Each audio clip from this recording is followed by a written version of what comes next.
Hello students, welcome to maths class. Today we are going to start with chapter 12, geometry. In this chapter we are going to learn about point, line segment, ray, angles, intersecting and parallel lines and symmetry. So let's start with the chapter. Before starting the chapter, let's learn the meaning of the word geometry. This word is derived from the Greek word geometron, which consists of two words, geo and metron. Geo means earth and metron means measurement. So that means geometry is the measurement of earth. So geometry is the branch of mathematics that focuses on the measurement and relationship of lines, angles, surfaces, solids and points. So let's start with the first topic, point. A point indicates a position. A point has no length, breadth or thickness. Now look at the screen here. We are having 3 points. And these 3 points are named with the help of three capital letters. So we always use a capital letter for naming a point, and we can read these points as point P, point R and point S. Next topic is line. Here on the screen you people can see a straight line, and the two arrows at the end of this line shows that it can be extended in both the direction. A line has no endpoints and a line has no fixed length. A line has infinite number of points. Here we have taken 3 points on this line, point A, point B and point C.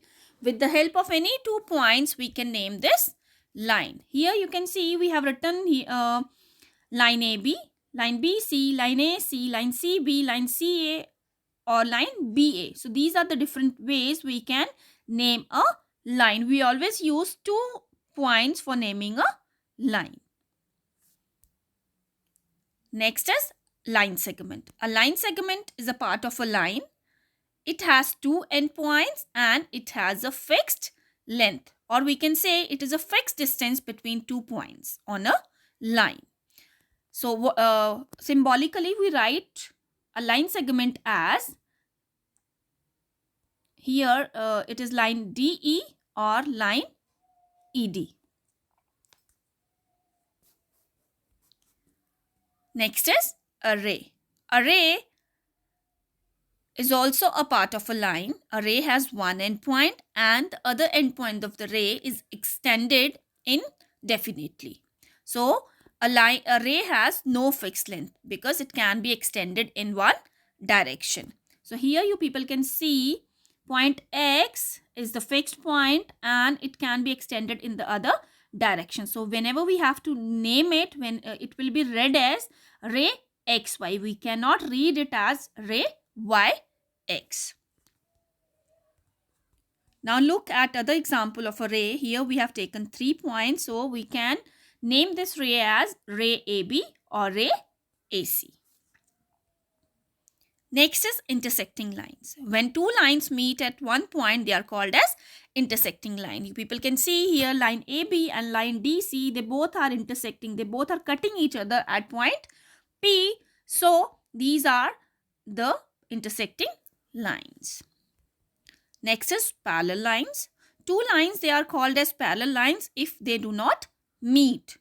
Right. So here we can see line AB and line CD. They both are having a same gap in between them throughout their length. So line AB and line CD are called as parallel line. If we'll extend these lines in any of the direction, they are never going to meet. So it's an example of parallel line. And if we have to write this symbolically, this is the symbol of parallel lines. Two standing lines. This is the symbol of parallel lines.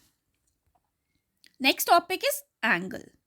When two rays meet at one common point, an angle is formed. So here ray PQ and ray QP and QR meeting at point Q. So an angle is formed between them. So angle PQR, and we'll name it as angle PQR. The common endpoint is called as the vertex of the angle, and the two rays, they are called as the arms of the angle. And whenever we have to name the angle, the vertex is always written in the middle. We can measure and draw an angle with the help of a protractor. So we are having different types of angles. So let's learn about different types of angles now. So we are on the basis of, according to measures, we are having acute angle, right angle, obtuse angle, straight angle and reflex angle. Now we'll learn about these different types of angles in detail. So first one is acute angle. An angle that measures less than 90 degree is called an acute angle. That means acute angle lies between 0 degree and 90 degree. Here you can see angle ABC is of 60 degree. So that means this angle is an example of a acute angle. Next is right angle. An angle whose degree measures is 90 degree is called a right angle. So here we are having angle PQR equals to 90 degree. So it's a right angle. Next is obtuse angle. An angle that lies between 90 degree and 180 degree. That means that is more than 90 degree and less than 180 degree is called an obtuse angle. So here we are having angle LMN equals to 140 degree, which is greater than 90 degree and less than 180 degree. So it's an example of an obtuse angle. Next is straight angle. An angle whose degree measure is equals to 180 degree is called a straight angle. So here you people can see straight angle forms a straight line. So angle DEF is an example of a straight angle.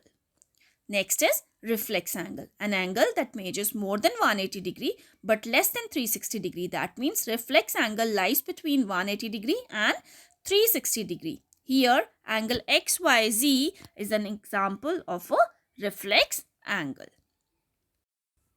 Now the last topic of the chapter is symmetry. Symmetry means having one side that exactly mirrors the other. If we'll divide an object or a shape into two equal halves, that means the particular shape or object is symmetrical. Now look at this butterfly. If we'll look along this line, both the sides, they are same, they are identical. So this butterfly is symmetrical. Similarly, if we look at this figure, we can see this line is dividing this shape into two equal halves. So this shape is also symmetrical and this line is called as line of symmetry. An object may have more than one line of symmetry. For example, here you can see this letter H is having two lines of symmetry, because in both ways this line is these two lines, they are dividing letter H into two equal halves. That's all for today. I hope you people have understood. Thank you so much. Bye-bye.